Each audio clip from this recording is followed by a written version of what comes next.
昨天呐，也就是11月1号，商务部下发了一个通知，部署各地深入贯彻落实党中央、国务院决策部署，保障今冬明春广大人民群众必需品供应充足，切实做好市场保供稳价工作，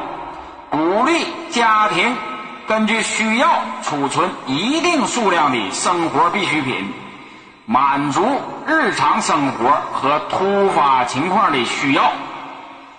大家伙儿也不知道听没听明白啊？就是说呀，让大家伙儿多准备点粮食和日常必需品，别跟以前似的，你买大米一买5斤，买豆油你一买2斤，买大白菜你一颗一颗买啊！你等突发情况一来，要是封城了，你该抓瞎了。家里是要啥啥没有，哎，不让你出门吧，你说那也不能让你吃锅盖呀，是不是？让你出门吧，这个防疫规定啊，到时候就不允许了啊。再往严重的说，到时候就算让你出门，你可能啥也你买不着了啊。这话呀，我可不是吓唬你，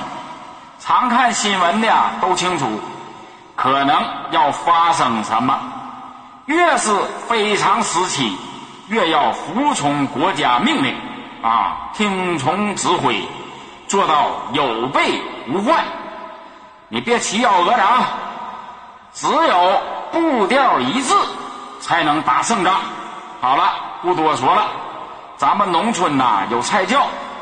萝卜、白菜、土豆子你多准备点，自己够吃的前提下呀，给你城里的这亲戚朋友准备点啊，别拿我说的话呀当耳旁风，赶紧行动起来啊！